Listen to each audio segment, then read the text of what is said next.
Insya Allah pagi ini kita membahas mengenai kemerdekaan, anugerah dari Allah. Kita membahas ini karena momentumnya kemarin kita memperingati Hari Kemerdekaan yang ke-76. Terus kita akan membahas itu, tetapi saya tidak membahas di level nasional. Ya, kita melihat level nasional, tapi kemudian kita bahas lebih lanjut di level individu, karena tujuan kita ngaji adalah mengimplementasikan ajaran Allah ke dalam kegiatan atau kehidupan sehari-hari. Oleh karena itu, kita lebih tertarik pada pembahasan yang bersangkutan dengan individu kita, meskipun kadang-kadang kita ngomong skopnya nasional atau bahkan internasional. Ya, jadi orientasi kita selalu pada aplikasi ajaran Al-Quran dalam kehidupan sehari-hari. Kalau melihat kemerdekaan kita memperhatikan bahwa para pendiri negara kita ini sebenarnya menyadari betul bahwa kemerdekaan itu adalah salah satu bukti dari kasih sayang Allah yang Maha Kuasa. Dari mana kita mengetahuinya? Kita bisa melihat yang tercantum di Undang-Undang Dasar 45 di pembukaan UUD 45, kalau tidak salah di paragraf ketiga, bunyinya, atas berkat rahmat Allah yang Maha Kuasa dan didorongkan oleh keinginan luhur supaya berkehidupan kebangsaan yang bebas, maka rakyat Indonesia menyatakan dengan ini kemerdekaannya. Ya, jadi dimulai dengan berkat rahmat Allah. Itu berarti bapak-bapak dan ibu-ibu fathers kita itu menyadari betul bahwa kemerdekaan itu rahmat dari Allah. Dan kemerdekaan itu adalah implementasi dari keinginan bangsa kita untuk bebas. Ya, di tengah kalimat itu ada supaya berkehidupan kebangsaan yang bebas. Jadi kita nanti membahas mengenai kebebasan ini. Sebenarnya kebebasan ini sudah dirasakan oleh umat manusia lama sekali. Bahkan kalau kita melihat sejarah itu sampai ada pergerakan di Prancis memperjuangkan liberty, ya. Liberty, equality, and fraternity, kemerdekaan. Tapi Islam jauh sebelum itu sudah mempromosikan kemerdekaan. Pada zaman Rasulullah SAW, perbudakan itu marak. Lalu Islam membebaskan perbudakan, bahkan sistem perbudakannya itu diberantas dengan cara yang indah sekali, yaitu dengan cara mendidik akhlak. Mendidik akhlak karena orang-orang didorong, kalau kamu ingin pahala besar, maka caranya merdekakan budak. Ya, fakku raqabah, merdekakan budak. Kalau kamu melanggar, misalnya melanggar puasa Ramadan, di tengah-tengah puasa Ramadan siang hari berhubungan suami istri, dihukum. Hukumannya memerdekakan budak. Kalau ada orang sumpah zihar terhadap istrinya, tradisi zaman sebelum Al-Quran turun, itu orang yang bersumpah zihar tidak boleh lagi bergaul suami istri. Jadi pisah. Tapi Allah merevisi hukum adat itu dengan boleh kembali asal memerdekakan budak. Kalau tidak bisa, puasa 2 bulan berturut-turut. Jadi kemerdekaan itu memang hak azazi manusia yang oleh Allah itu selalu diagungkan. Kita diberi kemerdekaan, terus kalau ada orang-orang yang melanggar, maka Allah mengambil cara-cara atau measures yang bisa membuat manusia merdeka. Ya. Saya yakin bahwa semua bangsa ingin merdeka dan mandiri, tidak dijajah oleh bangsa lain dan tidak didikte oleh bangsa lain dalam menentukan dan memperjuangkan nasib mereka sendiri. Mengapa demikian? Karena suatu bangsa itu terdiri dari banyak individu. Jadi satu bangsa adalah kumpulan dari banyak individu yang setiap individu itu diberi oleh Allah keinginan.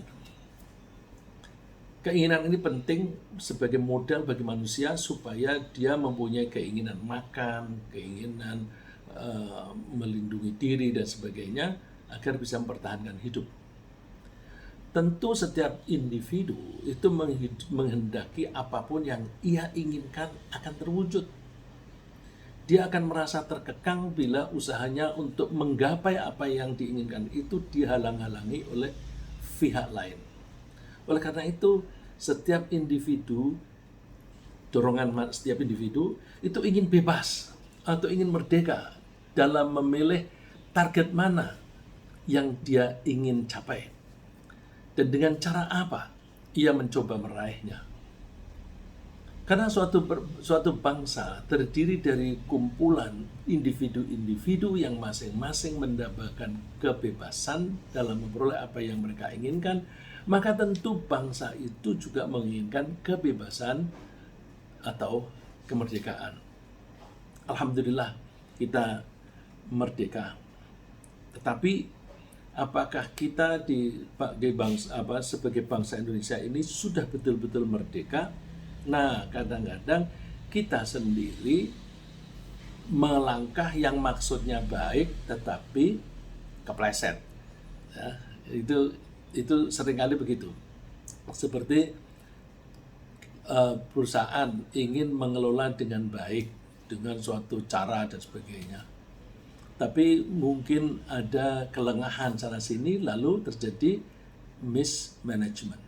Tidak dimaksudkan untuk mengelola dengan salah, tapi jatuhnya salah. Begitu pula ketika kita mendidik anak, kita maunya anak kita bahagia dan sebagainya. Tapi kadang-kadang mendidiknya salah. Misalnya dengan menyayangi tapi tanpa perhitungan. Menyayangi tanpa perhitungan misalnya minta apapun diberi, minta apapun diberi. Akibatnya anak itu ketika dewasa tidak bisa mandiri. Dia disekolahkan, tapi tidak diajari kemandirian. Akhirnya ya dewasanya menjadi bergantung pada orang lain. Ini karena miseducation. Mendidik maksudnya baik, tapi terus ternyata salah. Nah, bagi setiap individu, target keinginan yang paling mendasar dan paling penting untuk dicapai adalah barang-barang atau keadaan yang bisa mendukung kehidupannya, bisa mendukung kesejahteraannya. Misalnya mereka butuh makanan, minuman, pakaian, kendaraan, dan sebagainya. Kebutuhan-kebutuhan itu keinginan dan yang diinginkan. Keinginan itu wants, yang diinginkan itu needs, kebutuhannya. Itu disebutkan oleh Allah di surat Ali Imran ayat 14. زين للناس حب الشهوات من النساء والبنين والقناطير المقنطرة من الذهب والفضة والخيل المسومة والأنعام والحرث ذلك متاع الحياة الدنيا والله عنده حسن المآب. Dihiaskan, artinya itu ditanamkan pada manusia suka menuruti keinginan. Hubbus syahwat, suka, asyahwat keinginan. Keinginan terhadap apa? Terhadap wanita, terhadap anak. Jadi syahwat ini bahasa Arab artinya keinginan secara umum, bukan syahwat bahasa Indonesia. Syahwat bahasa Indonesia itu keinginan birahi. Tapi bahasa Arab syahwat itu keinginan secara umum. Maka di sini disebutkan keinginan terhadap wanita, anak-anak, harta yang banyak berupa emas dan perak, kuda yang terlatih, yang sekarang ini mungkin diganti dengan kendaraan, dan juga binatang ternak dan ladang. Yang disebutkan oleh Allah ini semuanya itu sebagai bagian contoh, ya, contoh objek yang dicari, yang diinginkan, yang semuanya itu adalah bekal hidup di dunia. Mata dzalika mata'ul hayatid dunya, itu semua adalah bekal untuk hidup di dunia. Cuma kalau kita melihat terjemahan, seringkali terjemahannya disebut kesenangan. Ini bisa misleading, ya, karena kalau dibilang kesenangan, berarti Al-Quran mendorong kita untuk mencari kesenangan dengan objek-objek semacam ini. Memang kalau kita itu memanfaatkan bekal, lalu kita muncul rasa senang. Tapi bukan senang itu yang dicari, bukan senang itu yang dimaksud. Yang dimaksud adalah bekal. Jadi ini lebih enak diterjemahkan, dzalika mata'ul hayatid dunya, itu semua adalah bekal hidup di dunia. Kalau itu bekal, berarti bukan tujuan. Tujuannya apa? Wallahu indahu husnul ma'ab. Di sisi Allah ada tempat kembali yang baik. Jadi kita harus selalu sadar, kita butuh makan, kita butuh harta, butuh rumah, butuh kendaraan. Tapi ingat, itu hanya sarana, fasilitas. Kalau itu fasilitas, itu hanya tempat berpijak atau hal-hal yang mendukung untuk mencapai tujuan. Cuma sayang, banyak orang yang tidak menentukan tujuan hidup. Kalau orang tidak mempunyai tujuan hidup, hidupnya hampa. Maka hidup yang baik, ya mesti punya tujuan. Nah, kalau orang yang mempunyai tujuan yang jelas, maka dia dalam hidupnya, meskipun sudah umur 70-an, dia masih ngejar target itu, mengejar tujuan itu. Harta itu alat. Kalau dia bisa memanfaatkan hartanya untuk mencapai tujuan, harta itu dipakai. Tapi karena banyak orang yang tidak mempunyai tujuan yang jelas, akhirnya harta itu menjadi tujuan, harta dikumpulkan, ditumpuk-tumpuk, dibiarkan di bank, ketika mati masih ada di deposito, tidak bisa menolong orang itu mencapai tujuan tadi. Ya bagaimana bisa mencapai tujuan, memang dia tidak punya tujuan, ya.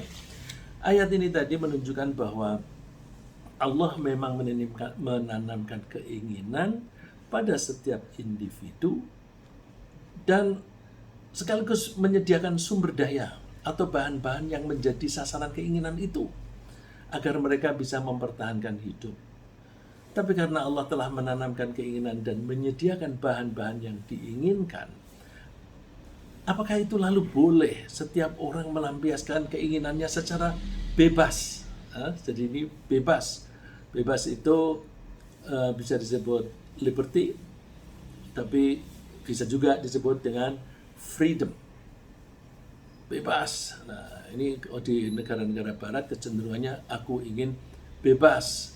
Nah, bebas itu lalu tergantung orang masing-masing. Ya. Jadi, apakah dengan demikian lalu setiap orang boleh melampiaskan keinginannya secara bebas tanpa pembatasan? Tentu ada orang yang ingin bebas memuaskan keinginannya sendiri dan tidak mau dihalangi. Kalau orang-orang semacam itu betul-betul melaksanakan keinginannya dengan cara demikian, tentu kemungkinan besar mereka akan merugikan diri sendiri dan mengganggu orang lain. Karena orang lain pun juga menghendaki apa yang mereka inginkan bisa terwujud. Saya ingin menekankan bahwa kalau orang ingin melampiaskan kebebasannya secara penuh, nomor satu, dirinya sendiri akan rugi. Di samping juga merugikan orang lain. Misalnya, seorang yang ingin bebas melaksanakan keinginannya merokok. Ya, saya dulu bekerja di satu perusahaan, orang-orang di kantor pada ngerokok. Lalu suatu saat dari rapat karyawan di Dewan Karyawan sepakat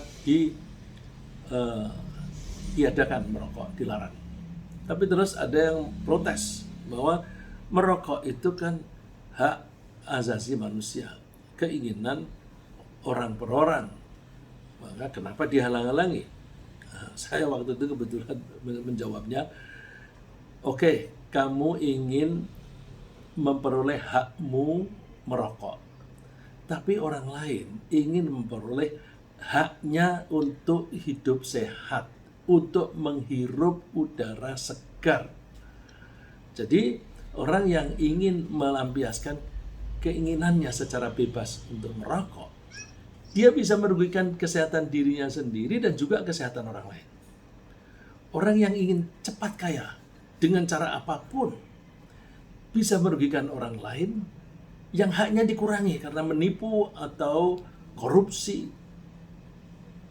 Orang yang ingin menuruti keinginannya makan yang enak-enak tanpa terkendali bisa merugikan diri sendiri karena terlalu banyak gula. Gula itu kan enak. Terlalu banyak gula bisa menyebabkan diabetes. Terlalu banyak protein bisa terganggu kerja ginjalnya. Terlalu banyak garam bisa menyebabkan tekanan darah tinggi. Dan terlalu banyak lemak bisa terganggu kerja jantungnya dan berpotensi terserang stroke. Maka memang Allah memberikan keinginan bagi kita untuk makan. Tapi keinginan untuk makan itu sampai batas mempertahankan hidup, jangan berlebihan. Ya. Contoh ini menunjukkan bahwa kebebasan atau kemerdekaan dalam hal menuruti keinginan harus dikelola dengan baik agar tidak merugikan diri sendiri dan tidak merugikan orang lain. Menuruti keinginan tanpa pedoman bisa sesat. Ya, sesat karena maunya nuruti kesenangannya sendiri tapi malah merugikan diri sendiri, itu sesat. Jadi menuruti keinginan yang dalam bahasa Arab disebut syahwat atau hawa nafsu. Keinginan bahasa Arabnya syahwat atau hawa nafsu. Itu harus dikelola dengan pedoman-pedoman yang baik. Pedoman yang paling baik adalah pedoman yang rumusannya datang dari Sang Pencipta, dari yang menciptakan keinginan itu sendiri, dan yang menciptakan bahan-bahan yang menjadi sasaran keinginan, dan bahkan yang menciptakan kita manusia.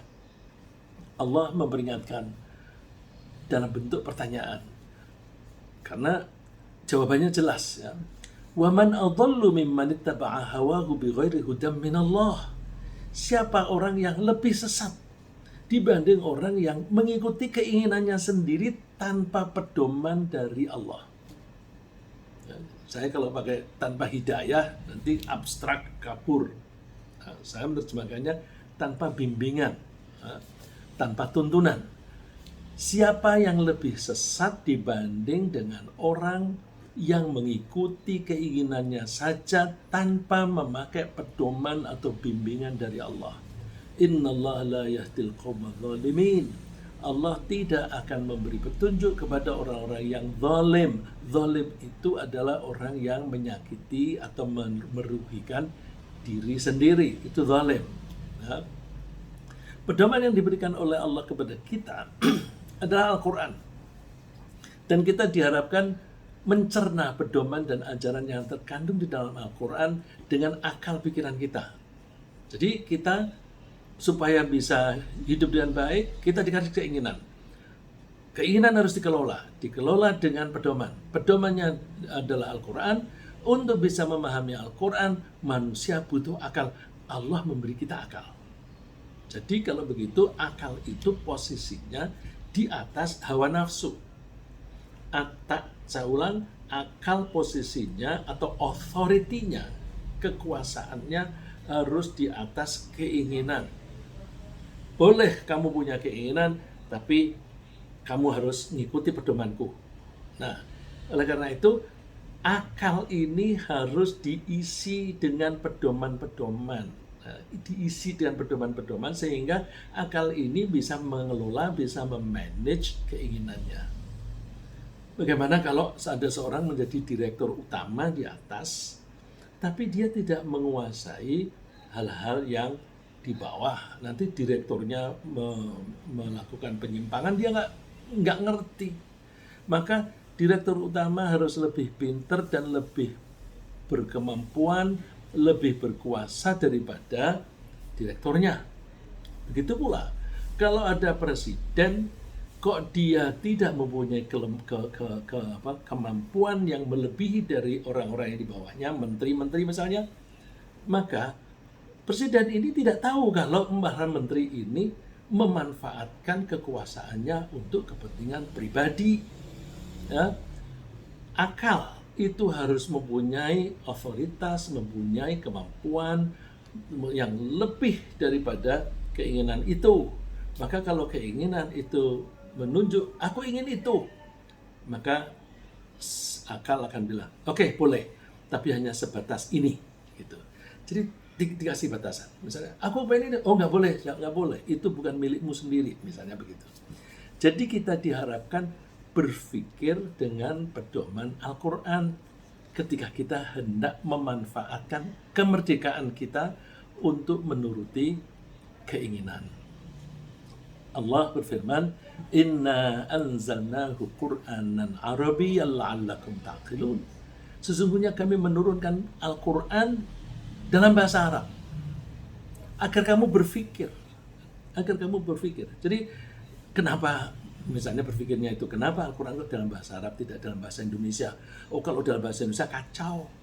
Kalau bahasa Indonesia itu tidak ada kata kerja lampau, tidak ada kerja yang akan datang, sama saja. Jadi ini untuk membahas lampau atau akan datang nggak jelas. Dalam bahasa Indonesia tunggal atau jamak kabur. Kalau kita mengatakan dia itu bisa laki-laki, bisa perempuan, bisa yang tidak berakal. Tapi kalau dalam bahasa Arab itu semuanya jelas.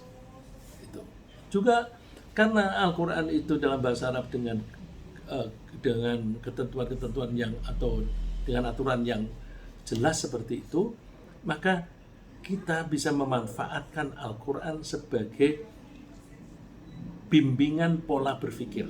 Jadi kita berpikir, polanya kita pakai Al-Quran.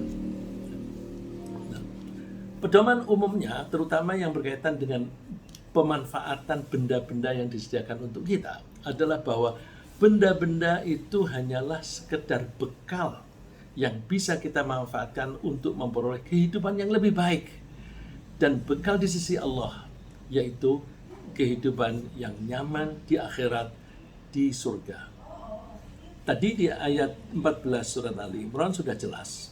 Ini ada lebih memperjelas lagi. Wa ma utitum min syai'in famata'ul hayatid dunya wa zinatuha. Apapun yang kalian peroleh, maka itu hanyalah bekal hidup di dunia dan hiasan saja. Hiasan. Kita ini memang hidup ini mata kita ini dikelabui oleh hiasan.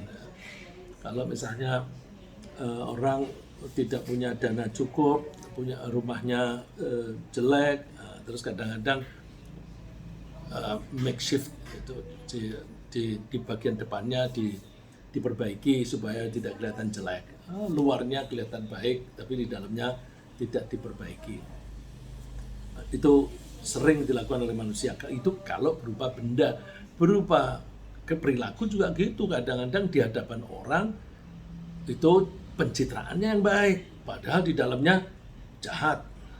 Itu banyak dilakukan oleh manusia. Itu zina, hiasan. Hati-hati, itu hanya sementara. Ya. Wa ma utitum min syai'in famata'ul hayatid dunya wa zinatuha. Apapun yang kalian itu peroleh itu hanya bekal di dunia dan hiasan. Maka jangan terikat dengan itu, jangan berubah tujuannya menjadi itu. Tujuannya apa? Wa ma indallahi khairu wa abqa. Apa yang ada di sisi Allah yaitu surga itu lebih baik dan lebih kekal. Kita di dunia paling umur kita berapa? Dan kalau kita bertambah umur bukan tambah nikmat. Kalau kita tambah umur sampai dengan umur 80, 90, makan apa-apa sudah kurang enak. Meskipun kita tambah hari tambah kaya, makin bisa membeli makanan apa saja. Tapi banyak orang makin kaya, makin kecil variasi makanan yang bisa dimakan. Gula tidak boleh, lalu minumnya air putih saja. Garam tidak boleh banyak-banyak, lalu terus rasanya itu hampa dan sebagainya. Jadi hidup di dunia ini pendek. Kalaupun panjang, kita tidak bisa menikmati. Alangkah baiknya kita fokus saja pada kehidupan yang lebih baik besok di akhirat, yaitu surga. Nah, mana lebih baik? Afala ta'qilun?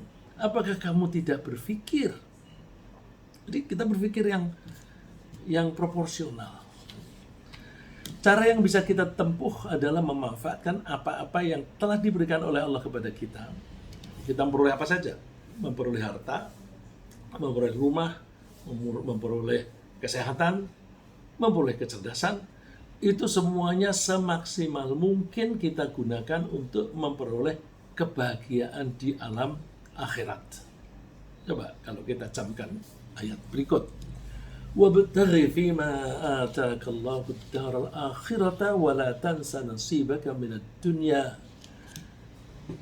Gunakanlah apa yang kamu telah diberi oleh Allah untuk mencari, wabtaghi itu mencari, untuk mencari kehidupan di akhirat.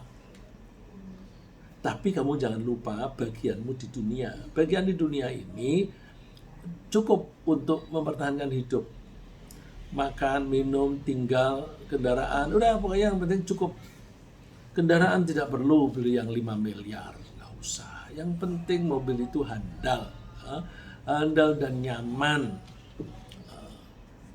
Kita makin tua itu makin sensitif terhadap getaran, sehingga kalau kita pakai mobil yang murahan itu yang cc-nya kecil itu getarannya banyak, cepet capek. Nah, orang makin tua pengen lebih nyaman, mobilnya yang gede. Tapi tidak usah beli baru, kalau beli itu miliaran. Beli yang sudah dipakai orang tapi kondisinya bagus, itu sudah cukup, nggak usah kemewahan, pencitraan, nggak usah. Terus wa ahsin kama ahsanallahu ilaik, berbuat baiklah kamu sebagaimana Allah telah berbuat baik kepadamu. Coba, kita lahir umumnya itu kita normal, sehat.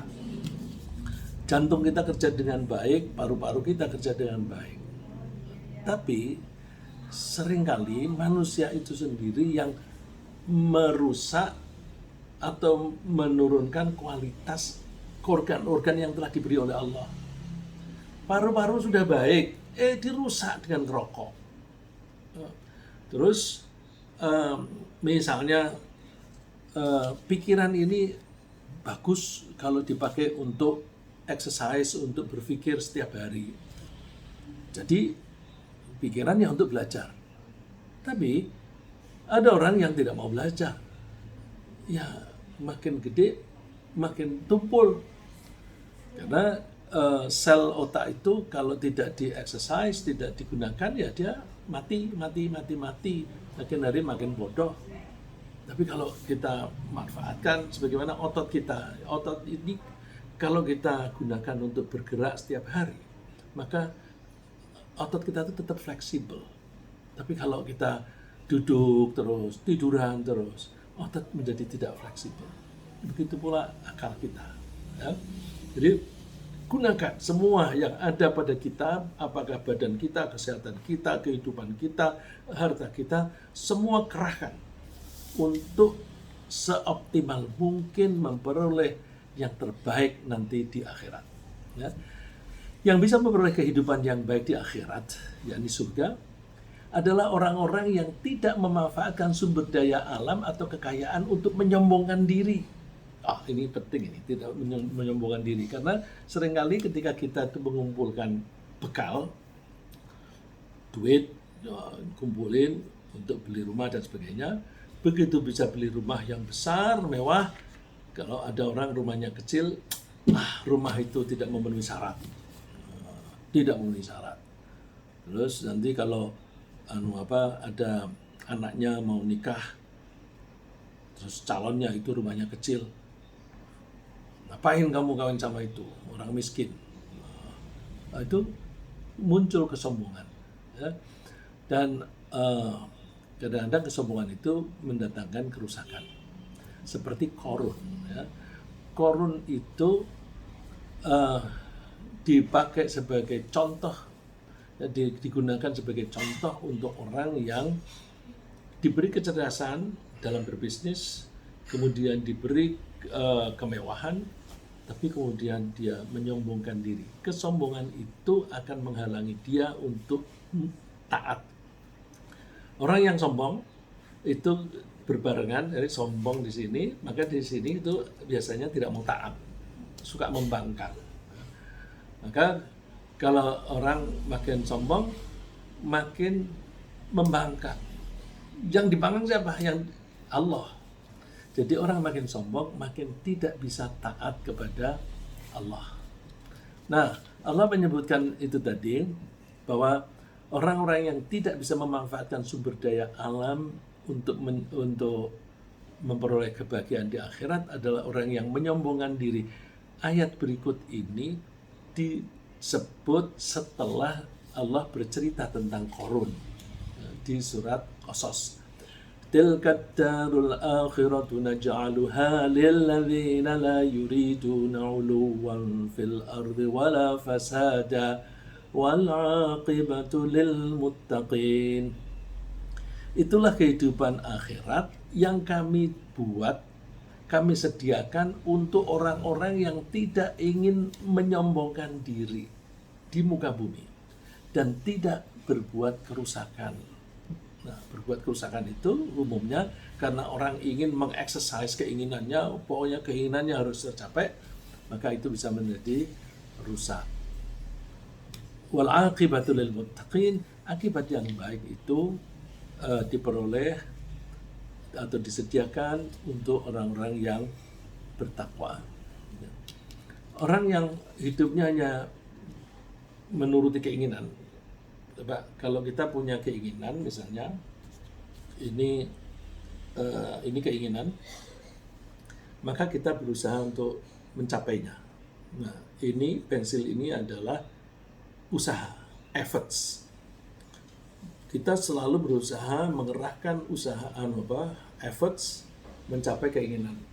Kalau keinginan ini bisa dicapai, begitu mencapai, perasaan yang muncul adalah senang. Jadi orang yang ingin senang dalam hidup, maka dia akan selalu berusaha menggapai apa yang diinginkan. Apakah orang yang dalam hidupnya ini selalu mencari kesenangan itu akan bahagia? Nanti dulu. Kalau kita sudah mendapatkan apa yang kita inginkan, biasanya kita pasang target yang lebih tinggi lagi. Terus kita berusaha mencapai target itu. Begitu dicapai, dia naik lagi. Terus dia berusaha lagi. Nah, padahal untuk memperoleh target ini, usaha ini butuh waktu. Kadang-kadang setahun, 2 tahun, 3 tahun, dan sebagainya. Misalnya gaji penghasilan 3 juta sebulan. Begitu diperoleh kepengen 5 juta, kejar lagi. Begitu dapat kepengen 10 juta, kejar lagi. Sementara ini butuh waktu, berarti makin hari makin tua. Ketika kita makin tua, kita makin lemah. Ketika makin lemah, targetnya makin tinggi. Karena ketegangannya makin tinggi, makin ngos-ngosan. Itu makanya orang ada yang sudah tua, tapi yang dipikirin itu macam-macam keduniaan, sengsara hidupnya.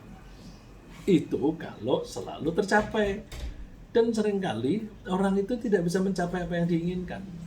Begitu ada keinginan, dia berusaha, terus capaiannya di bawahnya. Nah, berarti ada jarak antara capaian dan keinginan. Jarak ini menghasilkan kekecewaan. Jadi, orang yang hidupnya memburu kesenangan, mungkin jadi ngos-ngosan, mungkin jadi hidupnya penuh kekecewaan. Bukan itu yang kita cari. Ya. Jadi hati-hati dengan keinginan, kita mesti kelola dengan baik.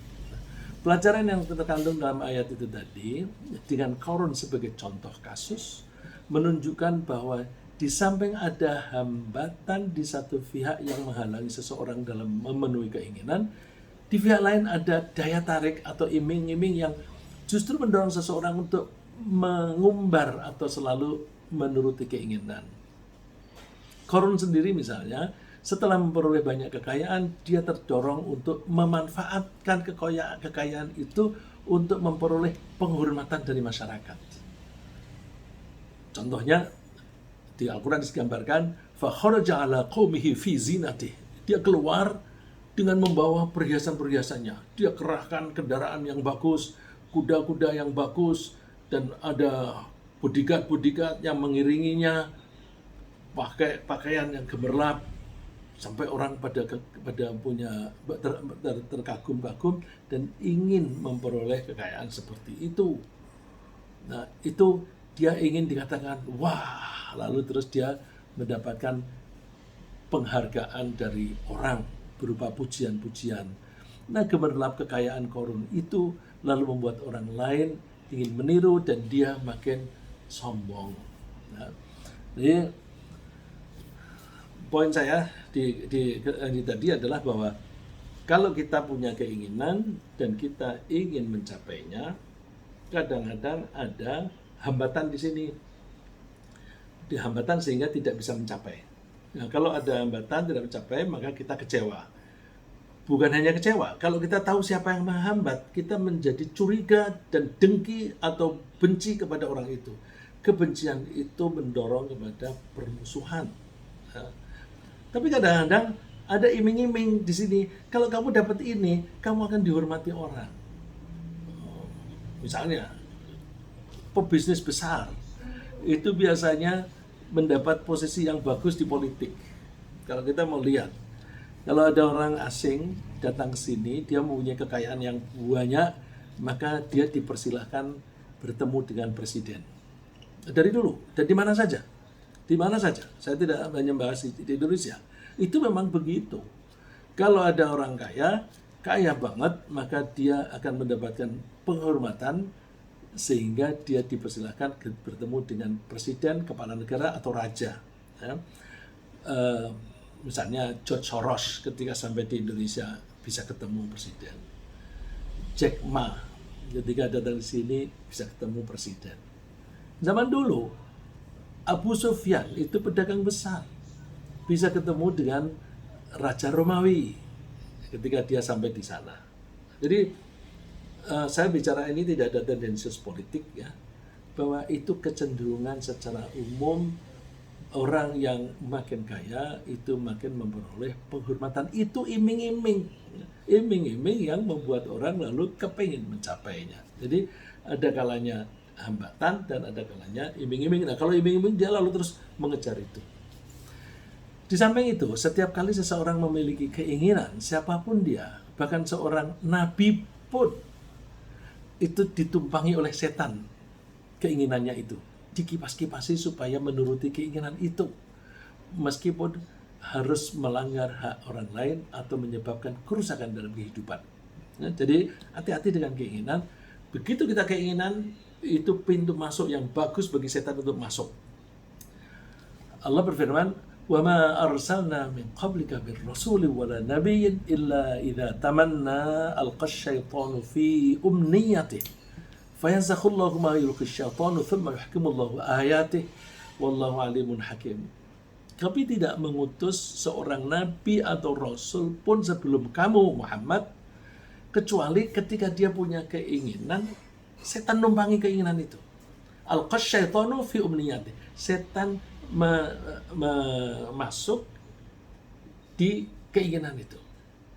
Cuma karena para nabi dan para rasul itu sudah terlatih untuk itu, fayansakhullahu ma yulqi syaitan, mereka bisa menyingkirkan, ini setan, ini setan. Lalu dengan begitu, tsumma yahkimullahu ayatih wallahu alimun hakim. Yang lebih berkesan, yang menancap di hatinya adalah ayat-ayat Allah, pelajaran-pelajaran dari Allah, dan kebijaksanaan di dalam menentukan pilihan. Kalau keinginan itu sudah menjadi terlalu kuat, dia tidak mau mundur dari keinginan itu. Ya, ciri khasnya keinginan. Saya ulang lagi, kalau ada orang punya keinginan dan dia ingin mencapainya, makin kuat keinginan ini, maka dia makin tidak mau dihalang-halangi. Dan keinginan itu seringkali makin hari makin intens. Misalnya mengejar penghasilan yang besar. Wah, tinggal sedikit ini. Karena dia merasa tinggal sedikit, dia makin getol. Yang contoh yang lain, kalau laki-laki dan perempuan yang bukan suami istri melihat dari jauh, daya tariknya kurang. Tapi nanti makin dekat, makin kelihatan kecantikannya, ketampanannya, daya tariknya makin kuat. Makin dekat, sendirian, ada kesempatan, keinginan makin kuat. Nah, kalau sudah makin kuat semacam itu, dihalang-halangi sulit. Maka Allah kalau melarang, itu jangan mendekat. Karena keinginan itu kalau masih jauh, itu menahannya masih gampang. Tapi kalau sudah makin mendekat ini, sulit untuk di stop. Contohnya, dalam hal bisnis, itu umatnya Nabi Syuaib. Umatnya Nabi Syuaib itu suka mengurangi timbangan. Jadi 1 kilo dikurangi menjadi 9 on. Dikurangi 1 on atau setengah on. Zaman sekarang, proyek nilainya 100 miliar dikurangi menjadi 90 atau bahkan kadang-kadang sampai hanya 50%. Ya, ini saya ingat dulu Pak Profesor Sumitro mengatakan dana pembangunan kita itu bocornya sekitar 30%. Artinya yang dikorupsi ada 30%. Tapi ketika Fuad Bawazir menjadi Menteri Keuangan, ini saya hanya ngutip ya, ketika menjadi Menteri Keuangan, bocornya itu kira-kira 40-50%. Nah, Bapak-bapak dan Ibu-ibu silahkan saksikan sendiri apakah sekarang ini bocornya hanya 50% atau bahkan lebih. Nah, itu silahkan cek sendiri. Tapi itu kecenderungan orang yang mempunyai keinginan kaya dengan cepat, terus makin kuat keinginan itu, maka orang itu makin menghalalkan berbagai cara, termasuk korupsi, yang tentu mengakibatkan merugikan rakyat karena mutu produk yang proyek yang dibangun menjadi kurang. Ya, karena kualifikasinya menjadi diturunkan. Itu kalau pembangunan. Kalau itu pelayanan yang seharusnya para pegawai itu diberi insentif yang cukup, insentifnya dikurangi. Ya, menjadi pelayanannya menjadi kurang. Ya. Ini saya sering mendengar jasa, misalnya jasa pegawai itu seharusnya mendapatkan level tertentu, tapi yang diterima lebih rendah. Ya, itu ini rahasia umum. Coba cek di berbagai lembaga, ya, itu seperti itu. Maka itu akan merugikan masyarakat dan Allah melarangnya. Nabi Syuaib jauh-jauh waktu dulu itu sudah memperingatkan, wa ya qaumi auful mikyala wal mizana bil qist wa la tabkhasun nasa asya'ahum wa la ta'thaw fil ardi mufsidin. Wahai kaumku, penuhilah timbangan dan takaran dengan tepat.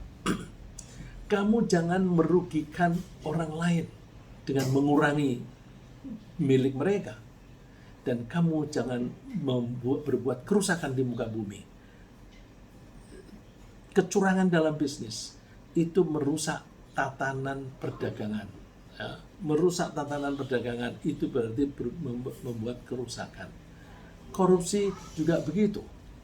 Maka pekerjaan atau perbuatan yang menyimpang itu termasuk merusak tatanan hidup.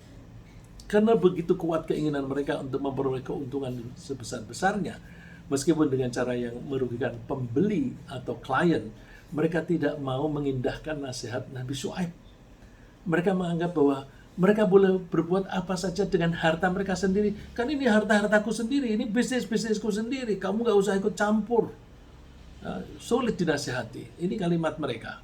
Qalu ya Syuaibu as-salatuka ta'muruka an natruka ma ya'budu aba'una aw an naf'ala fi amwalina ma nasha' innaka la antal halimur rasyid.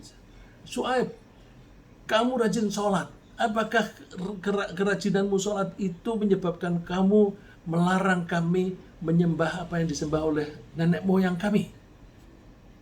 Dan dalam hal kecurangan, au an naf'ala fi amwalina ma nasha', atau kamu melarang kami berbisnis memberdayakan harta kami seperti yang kami inginkan.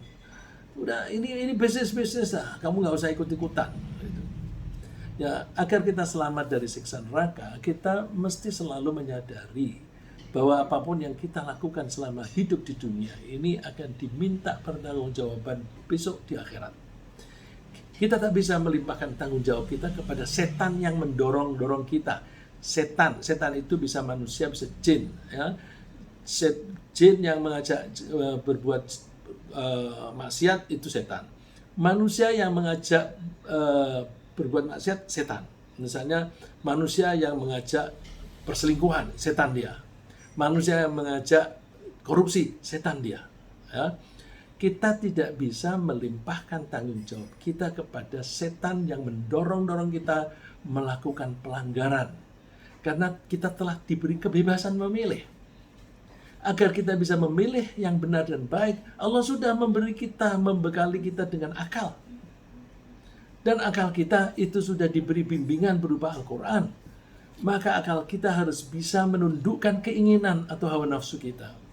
Hasil kerja akal kita itu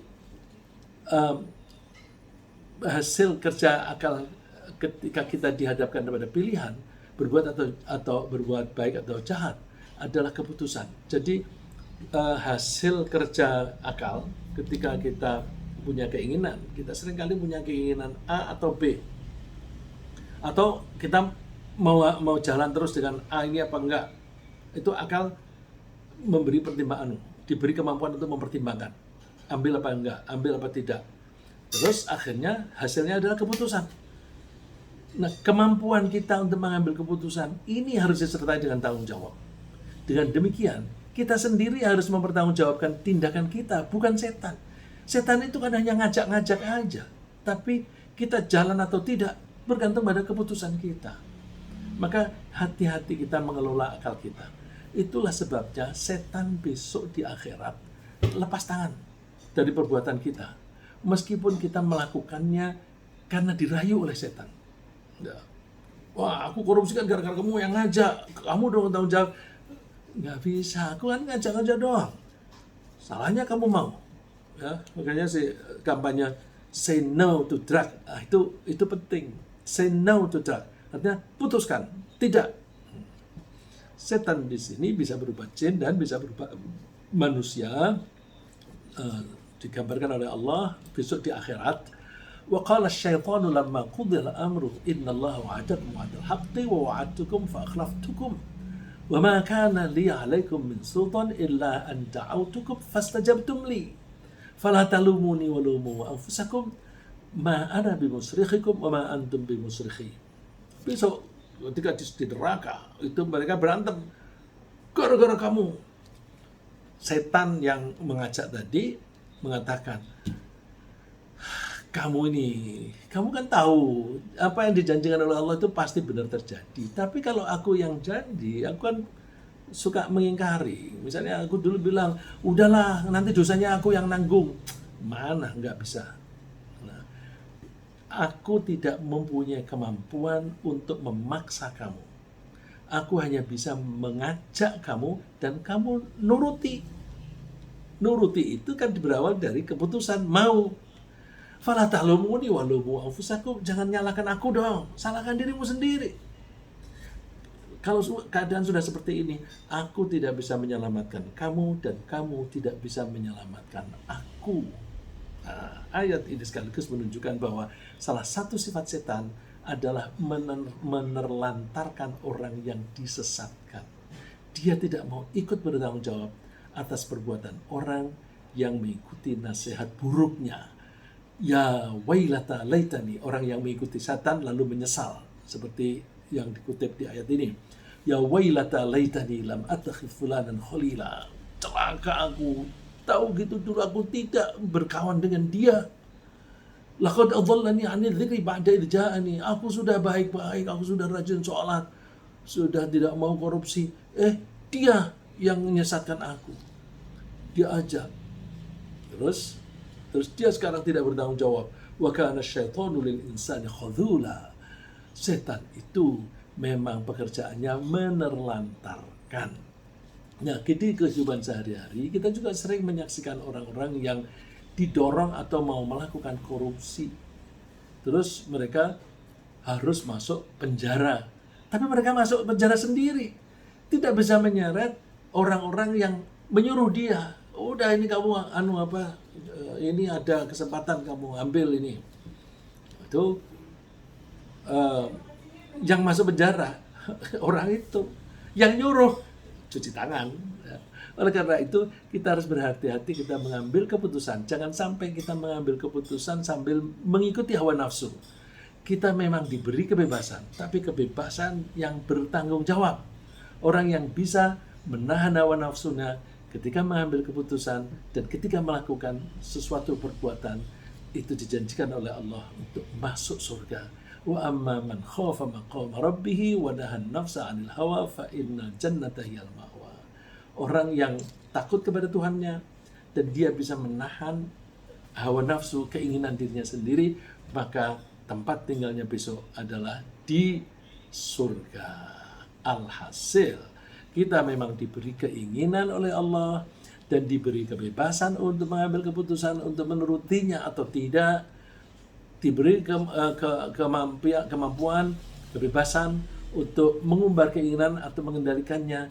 Tapi kita harus selalu sadar bahwa kita harus bertanggung jawab atas keputusan kita sendiri. Kalau kita ingin selamat dan berbahagia di akhirat, kita mesti mengendalikan keinginan kita dengan menggunakan pedoman dari Allah. Nah, ringkasnya, setiap orang ingin merdeka, ingin bebas dalam menuruti keinginannya. Kita mengelola keinginan dengan selalu merujuk pada Al-Quran sebagai pedoman. Kekayaan hanya bekal untuk meraih kebahagiaan di akhirat. Setan suka menumpangi keinginan seseorang agar mudah disesatkan. Tapi setan suka menerlantarkan pengikut dengan lepas tangan besok di akhirat. Dan Allah menjanjikan surga untuk orang-orang yang bisa mengendalikan keinginannya sendiri. Semoga Allah memberi kita kemampuan mengendalikan keinginan kita sendiri agar kita terhindar dari kesesatan. Amin.